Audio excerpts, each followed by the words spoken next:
তুমি বোলে খং উঠিলে ঘৰৰ পৰা মানুহ উলিয়াই দিব পাৰা।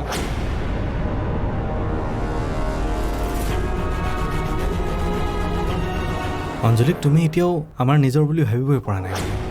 নাই পৰা আৰু ভাবিব নোৱাৰো। আৰু ককা, বৰ্মাই বাৰু অহংকাৰ কৰে, কিন্তু তুমি তোমাৰ অহংকাৰ এৰি পেলাই বৰ্মাহঁতৰ ঘৰলৈ যাব পাৰিবা। ওলাবা ককা মোৰ লগত।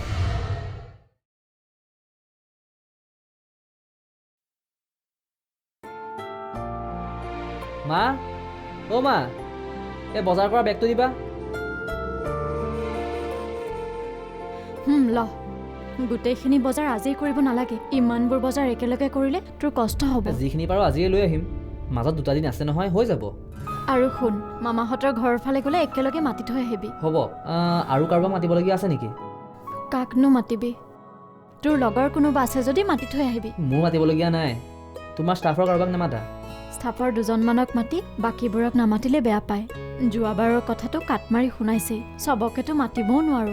ভাইটি এটা কথা কৈছিল, ককাহঁতৰ ঘৰখনকো যদি নিমন্ত্ৰণ দিব পৰা যায়। কোনো দৰকাৰ নাই, সি নিজে আহিলেই হ'ব। তাত গৈ মই নিমন্ত্ৰণ দিবগৈ নোৱাৰো। এবাৰ গৈ মাতি আহিলে যদি অভিমানবোৰ শেষ হৈ যায়। নহয় মানে ভাইটিয়েহে এনেকৈ কৈছিল। মানুহজন ঢুকোৱাৰ পৰা ঘৰখনে মোক মানুহ বুলি গণ্য নকৰা হ'ল। সিহঁতৰ অভিমান মই ভাঙিবলৈ নাই। মই আহিছোঁ।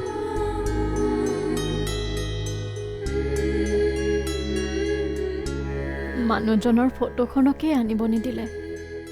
সিহঁতক মাতি শ্ৰাদ্ধৰ লুচি ভাজি খুৱাবলৈ নাই।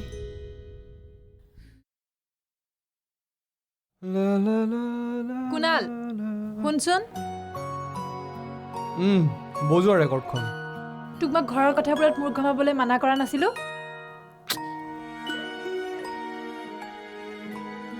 এইবোৰ কথাত লাগি ঘৰখনত আকৌ এবাৰ অশান্তি আনি নলবি। কিনো অশান্তি আনিলো মা?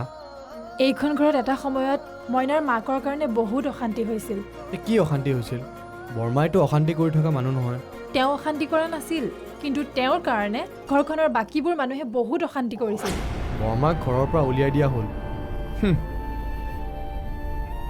আৰু যিবোৰে অশান্তি কৰিছিল সেইবোৰ ঘৰতে থাকিলে। কুণাল, তোক এইবোৰ কথা কোনে শিকাইছে? কিছুমান কথা মই নিজেও জনা হৈছোঁ মা। জানিব পাৰ, কিন্তু নিজে জনাখিনি নিজৰ লগতে ৰাখ। বাকীবোৰৰ ক্ষেত্ৰত প্ৰয়োগ কৰিবলৈ নাযাবি। মা, ঘৰৰ মানুহখিনি যে মই একলগ কৰিব বিচাৰিছোঁ, তাতে তোমালোকৰ কি প্ৰব্লেম আছে? এইখন ঘৰত ভাল কিবা এটা কৰিবলৈ গ'লে বেয়া পোৱা মানুহ বহুত আছে। কাৰ শ্ৰাদ্ধ পাতি কাক মাতিব কাক নামাতিব সেইবোৰত তই মোৰ ঘমোৱাৰ কোনো দৰকাৰ নাই। শুন,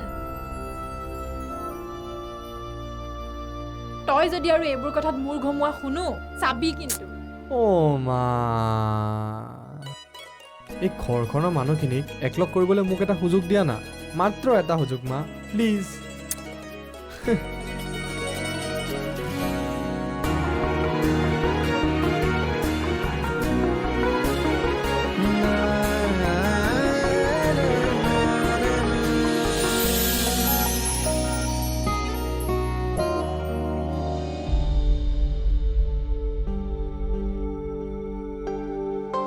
দাদা, অকলে অকলে বহি কি ভাবি আছো? কিনো ভাবিবি আৰু? নাই, এনেই বহি আছো।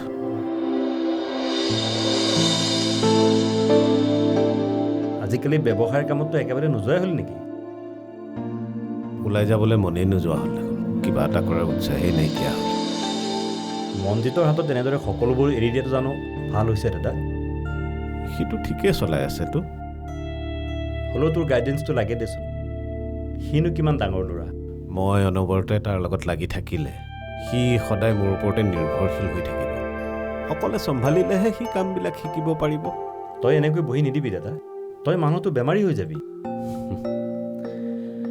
মনৰ ভিতৰত কিছুমান বেমাৰে খুলি খুলি খাই থাকিলে শৰীৰটো ঠিকে থাকিনো কি লাভ হ'ব? তোৰ মনতনো কি বেমাৰ? মোৰ ঘৰখনক লৈ মোৰ চৰম অশান্তি হয়। মোৰ ঘৰখন, মোৰ পৰিয়ালটো মই বান্ধি ৰাখিব নোৱাৰিলোঁ। এইটোৱে জানো মোৰ জীৱনৰ বাবে চৰম বিফলতা নহয়? তোৰ নাতিয়ে মোক কি কৈছে জান এই জিতৰ শ্ৰাদ্ধৰ দিনা মই হেনো পুষ্পাৰ ঘৰলৈ যাব লাগে কি তোক কি এনেকুৱা কথা কৈছে ইমান সাহস তাৰ তাৰ সাহসটো বেয়া হোৱা নাই ইমান দিনে এনেকুৱা এটা সাহস নোহোৱাৰ বাবেই আমাৰ এই ঘৰখন ভাগ ভাগ হৈ আছিল ঘৰখন এক কৰি ৰাখিবৰ বাবে মানুহক কিছুমান সাহসৰ প্ৰয়োজন সাহসৰ অভাৱে পৰিৱৰ্তন আনিব নোৱাৰে তই কি ভাবিছ শ্ৰাদ্ধৰ দিনা যাবি নেকি আজি ইমান বছৰে দেখোন তাই আমাৰ পৰা কোনো সহায় নিবিচাৰাকৈ শ্ৰাদ্ধ পাতিয়ে আছে এতিয়া নিমন্ত্ৰণ নোহোৱাকৈ যাবলৈ ভাল লাগিব জানো পুতেকৰ বছৰেকীয়া শ্ৰাদ্ধটো লৈ বাপেকক নিমন্ত্ৰণ কৰিব লাগিব বুলি কিবা নিয়ম আছে নেকি দাদা যাওঁ যদি ওলাবি ময়ো যাম ধুতি চুটি লগাই শ্ৰাদ্ধত গৈ বহি থাকিলেতো আমাক নিমন্ত্ৰণ নকৰাকৈ গৈছোঁ বুলি খেদি দিব নোৱাৰে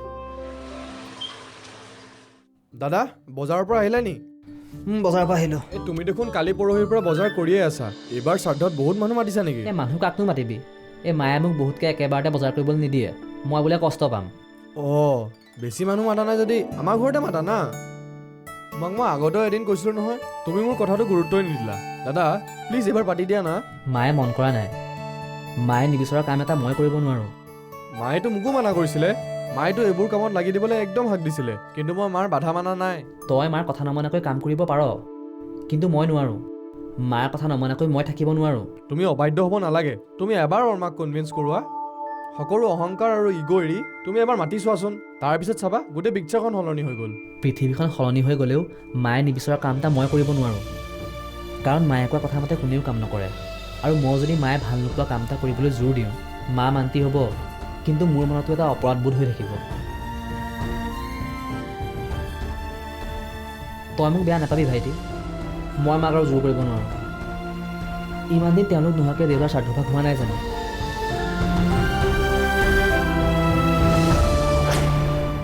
নমস্কাৰ মই প্ৰীতম অহা 8 নৱেম্বৰত মই আপোনালোকৰ মাজলৈ আহি আছোঁ 8:30 বজাত এখন অসমীয়া নতুন ধাৰাবাহিকৰ মাজেৰে যাৰ নাম হ'ল অনুৰাগিনী কেৱল আপোনালোকৰ প্ৰিয় চেনেল ৰঙত গতিকে চাবলৈ নাপাহৰিব অনুৰাগিনী কাইলৈৰ পৰা মাৰৰ লগত থাকিবি মই হস্পিটেলত থাকিব নোৱাৰোঁ দেই কিয় নোৱাৰো হস্পিটেলৰ পৰিৱেশটো সহ্য নহয় মাৰৰ লগতহে থাকিব লাগে মই যিটো কাম কৰিব নোৱাৰোঁ মাৰ লগতে হওক বা আনৰ লগতে হওক কৰিব নোৱাৰোঁ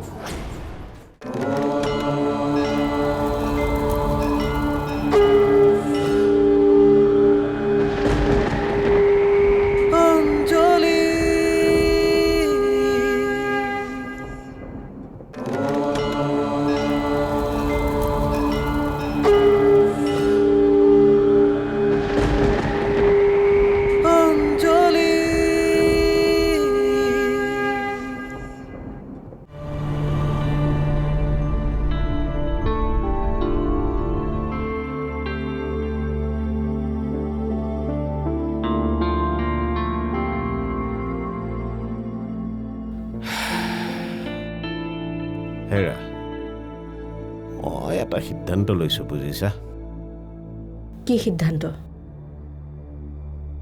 আপুনিতো নিজেই নিজে সকলোবোৰ সিদ্ধান্ত লয় আমাক কিবা জনাই জানো কি কথা কৈছা তোমালোকক নজনোৱাকৈ মই কোনটো কাম কৰিছোঁ জনাই কিন্তু আমি যিটো কওঁ সেইটো নামানে মই কোনটো কথা মনা নাই তোমালোকে ক'লা বোৱাৰীক ঘৰৰ পৰা উলিয়াই দিব লাগে মই অনুৰোধ কৰি তাইক ঘৰৰ পৰা বাহিৰ কৰি দিলোঁ তোমালোকে ক'লা তাই ঘৰৰ পৰা একো নিব নোৱাৰে মই জিতৰ ফটোখনো নিবলৈ নিদিলোঁ তোমালোকে ক'লা তাইৰ লগত সম্পৰ্ক ৰাখিব নালাগে মই মাত এষাৰ নমতাকৈ তাহাঁতৰ লগত বিচ্ছিন্ন হৈ থাকিলোঁ এতিয়া কোৱা কোনটো কথা মনা নাই মই তোমালোকৰ আপোনাৰ সিদ্ধান্তটো কি সেইটো কওক কাইলৈ জিতৰ বছৰেকীয়া শ্ৰাদ্ধ প্ৰত্যেক বছৰে শ্ৰাদ্ধটো আহে কিন্তু আমি এবাৰো উপস্থিত থকা নাই তাৰ শ্ৰাদ্ধটোত থকাৰ কোনো প্ৰয়োজন নাই কাইলৈ আমি কিন্তু তাৰ শ্ৰাদ্ধত উপস্থিত থাকিম মই আৰু দয়া কাইলৈ তাৰ শ্ৰাদ্ধলৈ যাম আপোনালোকক কোনে মাতিলে পুষ্পাই নে মই নাই কোনেও মতা নাই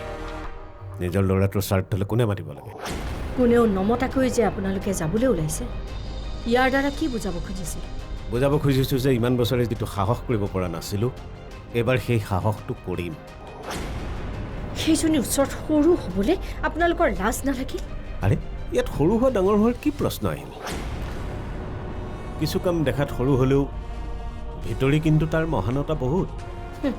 পুষ্পাৰ ওচৰত মহান হ'বলৈ যোৱাৰ কোনো দৰকাৰ নাই। দৰকাৰ আছে।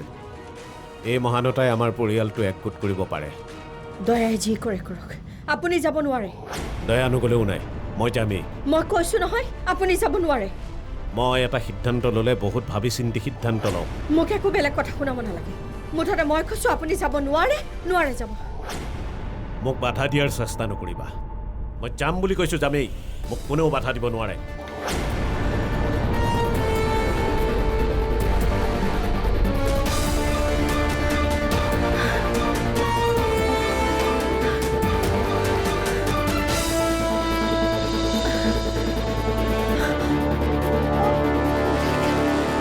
হেৰা হেৰা, কি হৈছে তোমাৰ? হেৰা, ৰ'বাচোন, ৰ'বা, বহাচোন। শুই দিয়া, শুই দিয়াচোন, শুই দিয়া, শুই দিয়া।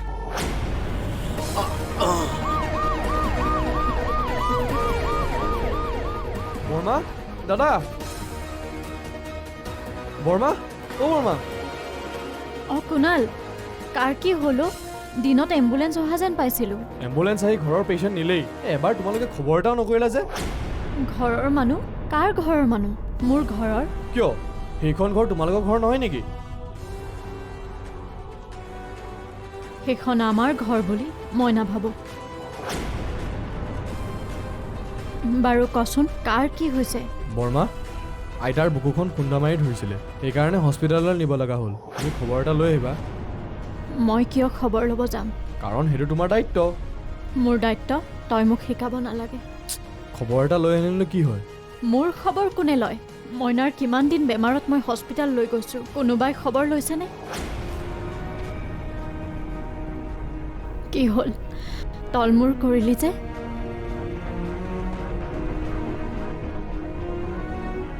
এবাৰ মইনাৰ নিমনিয়া হওঁতে ৰাতি বৰষুণত তিতি তিতি অটো এখন মাতি হস্পিটেল লৈ গৈছিলোঁ। কতা, ঘৰখনততো বহুত কেইখনেই গাড়ী আছে। বাৰু বাদ দে, 7 দিন হস্পিটেলত আছিলোঁ। কোনোবাই খবৰ লৈছিল নে? কোনোবাই সুধিছিল নে মইনাটোৰ কি হৈছে বুলি? অ' বৰ্মা, আগৰ কথাবোৰ বাদ দি তুমি খবৰ এটা লৈ আহা না, সকলো কথাই ঠিক হৈ যাব। ইমান বছৰে যেনেকৈ চলি আছে তেনেকৈ চলি থাকিবলৈ দে, একো বেলেগ কৰাৰ দৰকাৰ নাই।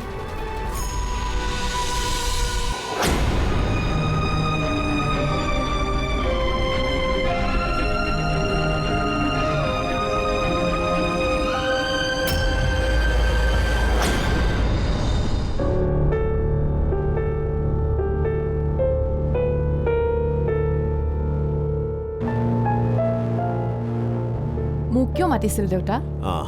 এই আজি ৰাতি মাৰৰ লগত তই থাকিবি।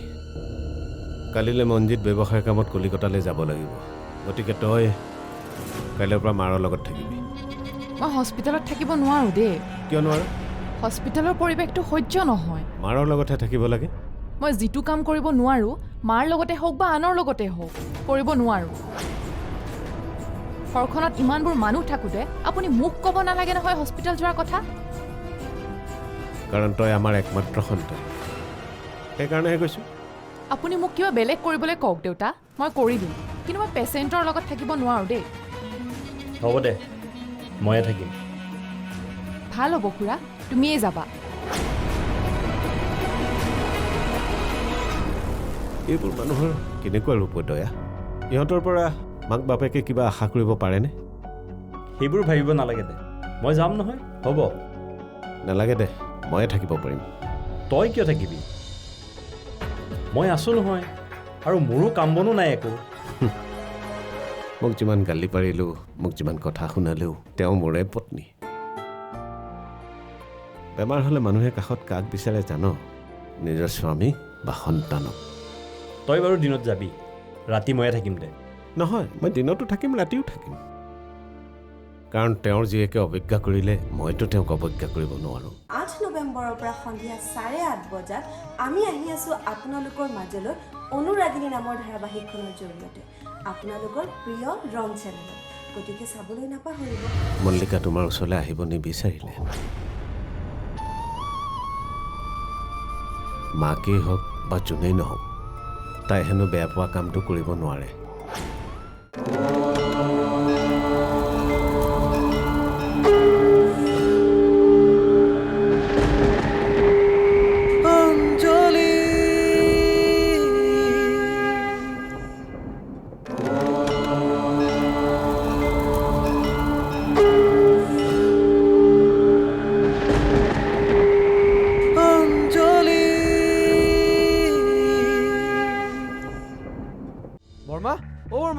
বৰ্মা চাবি চাবি এইফালে নাযাবি ঠাইখিনি মচি থৈছোঁ অ' বৰ্মা এই ডাঙৰ কথা এটা হ'ল নহয় কি হ'লনো এই আইতাই যে হস্পিটেলত আছে আইতাক এতিয়া ৰখিবলৈ মানুহে নাই নহয় মই কি কৰিব লাগে এই তুমি চান্সটো লৈ ল'ব লাগে অ' বৰ্মা এই তুমি যোৱা না আজিৰ কাৰণে তুমি গ'লে গোটেই পিকচাৰখনে উল্টা হৈ যাব ব'লা তই বলিয়া হোৱা নাইতো মই শ্ৰাদ্ধটো এৰি আইতাৰক ৰখিবলৈ যাব লাগে অ' বৰ্মা কিবা এটা পাবৰ কাৰণেতো কিবা এটা এৰিবই লাগিব ন তোৰ আইতাৰৰ পৰা মোৰ পাব লগা একো নাই যা এতিয়া আবেলি আহিবি তই ভাল পা লুচি ঘুগুনি বনাম অ' বৰ্মা শুনা না বৰ্মা লুচি ঘুগুনিটো ডাঙৰ কথা নহয় ডাঙৰ কথাটো হ'ল আইতাৰ লগত যোৱাটো অ' বৰ্মা তুমি আজিৰ দিনটোৰ কাৰণে যোৱা না তাৰপিছত চাবা আইতাই তোমাক আৰু দাদাক নিজে মাতি আনিব তাতকৈ যদি ডাঙৰ কথা আৰু কিবা হ'ব পাৰে প্লিজ বৰ্মা আজিৰ কাৰণে যোৱা না মোৰ বাবে তোৰ বৰদেউতাৰ শ্ৰাদ্ধটো ভালদৰে হৈ যোৱাটো বেছি ইম্পৰ্টেণ্ট বৰ্মা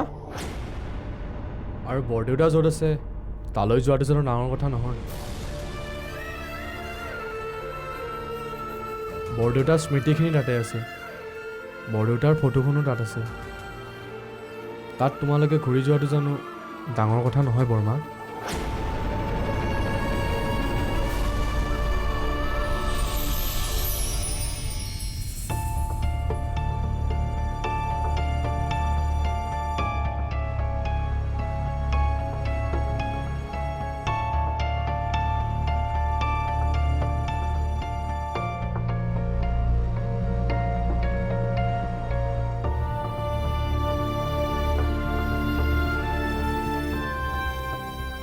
কেনে পাইছা এতিয়া ভাল পাইছোঁ গাটো পাতল পাতল লাগিছে তুমি কিন্তু মোক বৰ ভয় খুৱালা দেই মই মৰিম বুলি ভাবিছিলে নেকি কোন কেতিয়া কেনেকৈ যায় সেয়া কোনেও ক'ব নোৱাৰে সময়ত সেয়া নিজেই কৰে হঠাতে যে কি হৈ গ'ল মোৰ কথাই তোমাৰ বুকুত খুন্দা মাৰি ধৰিলে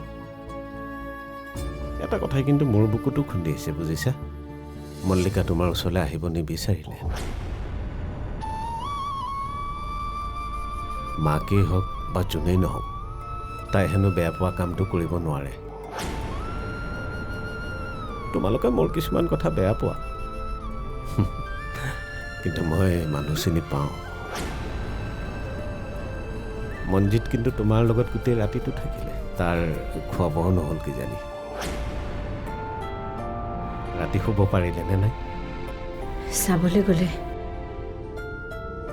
আপুনিওতো মল্লিকাক একো এটাই নিদিলে মানে কিবা দিয়া হ'লেহে মল্লিকাই তোমাৰ ওচৰত মানে মাকৰ ওচৰত থাকিব পাৰিলেহেঁতেন তাইও বিনিময় বিচাৰে মই বিনিময় বিচৰা নাই কিন্তু আইতাৰ ওচৰলৈ যাবলৈ মোৰ এটা আগ্ৰহো থাকিব লাগিব মানুহৰ ইচ্ছাহে মনত আগ্ৰহৰ জন্ম দিয়ে তুমি ইচ্ছা কৰি চোৱাচোন আগ্ৰহ নিজে নিজে জন্ম হৈ যাব আজিতো মই কোনো পধ্যেই যাব নোৱাৰোঁ আজিয়ে যাব লাগিব মা শ্ৰাদ্ধৰ কাম হৈ যাব দেউতাৰ শ্ৰাদ্ধটো বাদ দি মই যাব নোৱাৰোঁ মইনা চোৱা মা দেউতাৰ শ্ৰাদ্ধত তুমি থাকিলে দেউতাৰ আত্মাই যিমান শান্তি পাব তাতকৈ দেউতাৰ মাকৰ শুশ্ৰূষা কৰিলেহে দেউতাৰ আত্মাই বেছি শান্তি পাব আমিতো বাহিৰৰ মানুহ কাকো মতাই নাই মামাহঁতে আমাৰ কণ্ডিশ্যনটো বুজি পাব গতিকে যাব পাৰিবা আৰু বাকীখিনি মই চম্ভালি ল'ম তই ইমানকৈ বিচাৰিছ যেতিয়া যাম দে শ্ৰাদ্ধৰ পাছতেই যাম দৰকাৰ হ'লে মই খুৰী আইতাক মাতি ল'ম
চকুৰ মাজতে কাকেনো আঁকিলা জোনাকীৰ পোহৰতে কাকেনো বিচাৰিলা দুহাতেৰে কিনো আঁকোৱালিলা সুখৰে চানে কিখন তুলি ললা দুখে দুখে প্ৰতিপলে বিলীন হৈ আছা তুমি পুষ্পাঞ্জলি